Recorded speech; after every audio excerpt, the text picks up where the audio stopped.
اللہ اللہ اللہ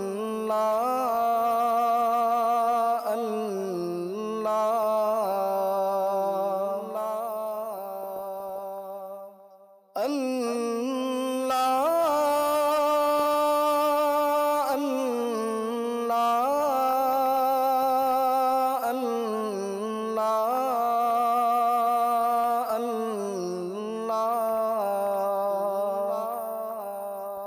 ناظرین گرامی قدر، السلام علیکم ورحمۃ اللہ وبرکاتہ۔ میں ہوں آپ کا میزبان انصار عزیز ندوی، اور آپ اس وقت سیدھی بات چینل کے جاری پروگرام پیغام فرقان کی 171ویں قسط ملاحظہ فرما رہے ہیں۔ ناظرین گرامی، سورہ بقرہ کے آج ہم ایک آیت یعنی آیت نمبر 150 کی تفسیر پیش کریں گے۔ آئیے تلاوت کر لیتے ہیں۔ اعوذ باللہ من الشیطان الرجیم، بسم اللہ الرحمن الرحیم۔ ومن حیث خرجت فول وجہک شطر المسجد الحرام وحیث ما کنتم فولوا وجوہکم شطرہ لئلا یکون للناس علیکم حجۃ الا الذین ظلموا منہم فلا تخشوہم واخشونی ولأتم نعمتی علیکم ولعلکم تہتدون۔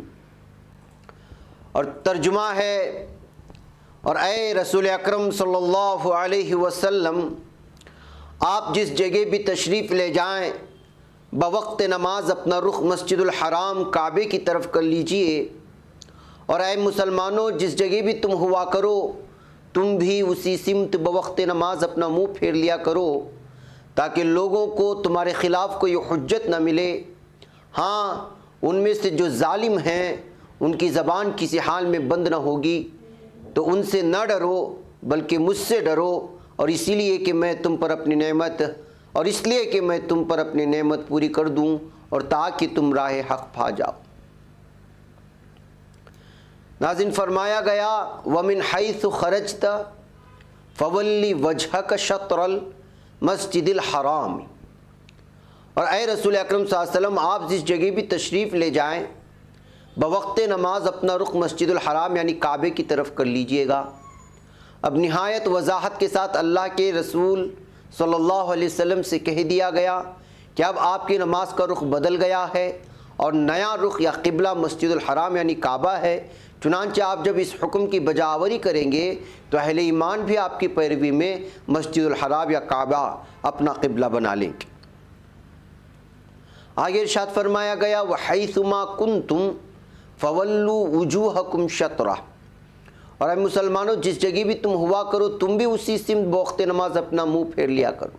یعنی مسلمانوں سے مخاطب ہو کر کے فرمایا گیا کہ نماز میں اب تمہارا رخ بھی کعبۃ اللہ کی طرف ہوگا،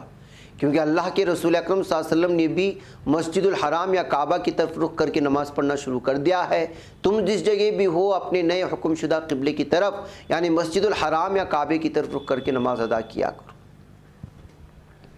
پھر آخر ارشاد فرمایا گیا لِأَلَّا یکون للناس علیکم حجہ، تاکہ لوگوں کو تمہارے خلاف کوئی حجت نہ ملے۔ اس ضمن میں صاحب تفہیم القرآن لکھتے ہیں یعنی ہمارے اس حکم کی پوری پابندی کرو، کبھی ایسا نہ ہو کہ تم میں سے کوئی شخص مقررہ سمت کے سوا کسی دوسری سمت کی طرف نماز پڑھتے دیکھا جائے، ورنہ تمہارے دشمنوں کو تم پر اعتراض کرنے کا موقع مل جائے گا کہ کیا خوب امت وسط ہے، کیسے اچھے حق پرستی کے گواہ بنے ہیں، جو یہ بھی کہے جاتے ہیں کہ یہ حکم ہمارے رب کی طرف سے آیا ہے، اور پھر اس کی خلاف ورزی بھی کیے جاتے ہیں۔ اور صاحب تدبر قرآن لکھتے ہیں اس شد و مد اور اس تاکید و تنبیہ کے ساتھ اندر اور باہر، سفر اور حضر اور ہر جگہ اور ہر صورت میں بیت اللہ ہی کی طرف رخ کرنے کا جو حکم دیا جا رہا ہے یہ کوئی سرسری اور سطحی حکم نہیں ہے، بلکہ نہایت عظیم مصلحتوں اور حکمتوں پر مبنی حکم ہے۔ اگر اس کو ٹھیک ٹھیک ملحوظ رکھنے میں تم نے ذرا بھی سہل انگاری سے کام لیا اور اس سہل انگاری کے سبب سے قدم بھی غلط اٹھ گیا تو تمہارا سارا سفر یہ غلط سمت میں ہو جائے گا۔ اس وجہ سے ان کا پورا اہتمام کرو اور ان کی حکمتیں اچھی طرح ذہن نشین کر لو، وہ حکمتیں آیت مبارکہ کے بقیہ حصے میں بیان فرمائی گئی۔ الا الذین ظلموا منہم فلا تخشوہم واخشونی ولیتم نعمتی علیکم ولعلکم تہتدون۔ ہاں، ان میں سے جو ظالم ہیں ان کی زبان کسی حال میں بند نہیں ہوگی،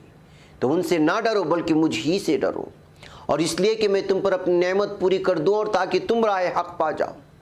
ظلم کرنے والے لوگ کون تھے؟ وہ جنہوں نے دعوت اسلام کو ٹھکرا دیا تھا اور حق کو پس پش ڈال دیا تھا، اور ایسے لوگ ہر وقت مسلمانوں کو تکلیف دینے اور زخم پہنچانے پر کمر بستہ رہتے ہیں۔ قطع حجت سے مراد یہ ہے کہ اہل کتاب بالخصوص یہود کے لیے بات بات پہ تمہارے اوپر گرفت کرنے اور تمہارے خلاف بدگمانی پھیلانے کا کوئی موقع باقی نہ رہ جائے۔ مولانا امین حسن اصلاحی رحمۃ اللہ علیہ اپنی تفسیر تدبر قرآن میں مزید ارشاد فرماتے ہیں، اتمام نعمت سے مراد تکمیل دین کی وہ نعمت ہے جس کی پیشگوئی حضرت موسیٰ اور حضرت عیسیٰ علیہ السلام نے اس امت کے بارے میں فرمائی تھی، اور جس کا وعدہ اللہ تعالیٰ نے حضرت ابراہیم علیہ السلام سے اس وقت فرمایا تھا جب وہ حضرت اسماعیل علیہ السلام کی قربانی کے امتحان میں کامیاب ہوئے تھے۔ اسی وقت سے یہ وعدہ کیا گیا تھا کہ اس بیٹے کی نسل سے ایک عظیم امت پیدا ہوگی جس سے تمام دنیا کی قوم دین کی برکت پائیں گی۔ چنانچہ انہی کی نسل نے اللہ تعالیٰ نے دنیا کے لیے آخری ہادی محمد مصطفیٰ صلی اللہ علیہ وسلم کو بھیجا، جن کا قبلہ وہ بیت اللہ قرار دیا اور قرار پایا، جو تمام عالم کے لیے سرچشمہ خیر و برکت اور تکمیل دین کا مرکز ٹھہرایا گیا تھا۔ راہیابی سے مراد ہے اس صراط مستقیم کی راہیابی جو اللہ تعالیٰ تک پہنچانے والی سیدھی اور فطری راہ ہے، جس کے متعلق سورہ انعام کی آیت نمبر 161 میں ارشاد فرمایا گیا، قل انی ہدانی ربی الی صراط مستقیم دینا قیما ملت ابراہیم حنیفا،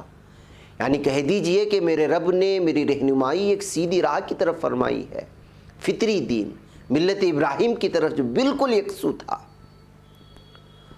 اور ادھر تفسیر ابن کثیر میں اس آیت کی ضمن میں تفصیل یہ ملتی ہے کہ پہلے حکم میں تو حضور اکرم صلی اللہ علیہ وسلم کی طلب کا اور پھر اس کی قبولیت کا ذکر ہے، اور دوسرے حکم میں اس بات کا بیان ہے کہ حضور اکرم صلی اللہ علیہ وسلم کی یہ چاہت بھی ہماری چاہت کے مطابق تھی اور حق امر یہی تھا، اور تیسرے حکم میں یہودیوں کی حجت کا جواب ہے کہ ان کی کتابوں میں پہلے سے موجود تھا کہ آپ کا قبلہ کعبہ ہوگا، چنانچہ اس حکم سے وہ پیشن گوئی بھی پوری ہوئی، ساتھ ہی مشرکین کی حجت بھی ختم ہوئی کہ وہ کعبے کو متبرک اور مشرف مانتے تھے، اور اب حضور اکرم صلی اللہ علیہ وسلم کی توجہ بھی اسی کی طرف ہو گئی۔ امام راضی وغیرہ نے اس حکم کو بار بار لانے کی حکمتوں کو بخوبی تفصیل سے بیان کیا ہے، پھر فرمایا تاکہ اہل کتاب کی کوئی حجت تم پر باقی نہ رہے۔ وہ جانتے تھے کہ امت کی طرح پہچان کعبے کی طرف رخ کر کے نماز پڑھنا ہے، جب وہ صفت نہ پائیں گے تو انہیں شک کی گنجائش ہو سکتی ہے، لیکن جب انہوں نے آپ صلی اللہ علیہ وسلم کو اس قبلے کی طرف پھرتے ہوئے دیکھ لیا تو اب انہیں کسی طرح کا شک نہ رہنا چاہیے۔ اور یہ بات بھی ہے کہ جب وہ تمہیں اپنے قبلے کی طرف نمازیں پڑھتے ہوئے دیکھیں گے تو ان کے ہاتھ ایک بہانہ لگ جائے گا، لیکن جب تم ابراہیمی قبلے کی طرف متوجہ ہو جاؤ گے تو وہ خالی ہاتھ رہ جائیں گے۔ حضرت ابو العالیہ فرماتے ہیں، یہود کی حجت تھی کہ آج یہ ہمارے قبلے کی طرف ہیں، یعنی ہماری قبلے کی طرف رخ کرتے ہیں اور کل ہمارا مذہب بھی مان لیں گے، لیکن جب اپنے اللہ کے حکم سے محمد مصطفیٰ صلی اللہ علیہ وسلم اصلی قبلہ یعنی کعبۃ اللہ اختیار کر لیا تو ان کی اس ہوس پر پانی پڑ گیا۔ پھر فرمایا، مگر جو ان میں سے ظالم اور ضدی مشرکین بطور اعتراض کہتے تھے کہ یہ شخص ملت ابراہیم پر ہونے کا دعویٰ کرتا ہے اور پھر ابراہیمی قبلے کی طرف نماز نہیں پڑھتا، انہیں جواب بھی مل گیا کہ یہ نبی صلی اللہ علیہ وسلم ہمارے احکام کا متبع ہے۔ پہلے ہم نے اپنی کمال حکمت سے انہیں بیت المقدس کی طرف منہ کرنے کا حکم دیا جسے وہ بجا لائے، پھر ابراہیمی قبلے کی طرف پھر جانے کو کہا جسے جان و دل سے بجا لائے، بس آپ ہر حال میں ہمارے احکام کے ماتحت ہیں صلی اللہ علیہ وسلم وعلی آلہ واصحابہ وسلم۔ پھر فرمایا، ان ظالموں کے شبہ ڈالنے سے تم شک میں نہ پڑو، ان باغیوں کی سرکشی سے تم خوف نہ کرو، ان کے بے جان اعتراضوں کی مطلق پرواہ نہ کرو، وہاں میری ذات سے خوف کیا کرو، صرف مجھ ہی سے ڈرتے رہا کرو۔ قبلہ بدلنے میں جہاں یہ مصلحت تھی کہ لوگوں کی زبانیں بند ہو جائیں، وہاں یہ بھی بات تھی کہ میں چاہتا تھا کہ اپنی نعمت تم پر پوری کر دوں اور قبلے کی طرف تمہاری تمام شریعت کامل کر دوں اور تمہارے دین کو ہر طرح مکمل کر دوں۔ اور اس میں ایک راز بھی تھا کہ جس قبلے سے اگلی امتیں بہک گئیں تم اس سے نہ ہٹو، ہم نے اس قبلے کو خصوصیت کے ساتھ تمہیں عطا فرما کر تمہارا اشرف اور تمہاری فضیلت و بزرگی تمام امتوں پر ثابت کر دی ہے۔ ناظرین گرامی،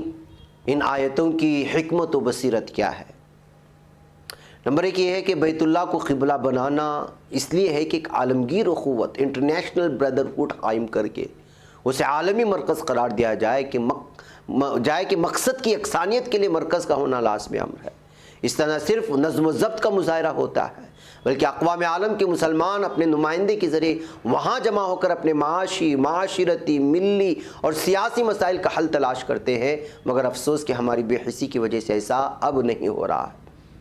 نمبر دو یہ ہے کہ مگر اصل اور بنیادی بات وہی ہے جس کی ترغیب گزشتہ آیات میں دلائی گئی ہے کہ اعمال خیر میں ایک دوسرے سے آگے بڑھنے کی جد و جہد کرو، سبقت لے جایا کرو کہ یہی ذات راہ تمہاری کامیابی کی ضمانت بنے گا۔ نمبر تین، مسلمانوں کو تحویل قبلہ کے حکم پر عمل کرنے کے لیے سختی سے کہا جا رہا ہے تاکہ کہیں ان سے ایسا کوئی عمل نہ سرزد ہو جائے جو اسلام کے دشمنوں یہود و نصارہ کو ان کے خلاف بطور دلیل ہاتھ آ جائے اور وہ ان کی دعوے داری اور عملی صورتحال کو مورد الزام ٹھہرا کر پروپیگنڈے کا ایک اور طوفان کھڑا نہ کر دے۔ نمبر چار یہ ہے کہ لیکن کچھ زبانیں ایسی بھی ہوتی ہیں جن کو بند نہیں کیا جا سکتا، مگر ان سے خوف زدہ ہونے کی کوئی ضرورت نہیں، خوف صرف اللہ تعالیٰ سے ہونا چاہیے۔ نمبر پانچ یہ ہے کہ اللہ کے ان احکام کی بجاوری کا صلہ اللہ تعالیٰ کی طرف سے یہ ملے گا کہ وہ مسلمانوں پر اپنی نعمتوں کی تکمیل فرمائے گا اور انہیں ہدایت سے نوازے گا، اور یہ کس قدر خوش بختی کی بات ہے۔ قریب ناظرین گرامی، یہاں وقت ہو چلا ہے، مجھے اجازت دیں، انشاءاللہ پھر آپ لوگوں سے اگلی آیت کی تفسیر کے ساتھ ملاقات ہوگی۔ السلام علیکم ورحمۃ اللہ وبرکاتہ۔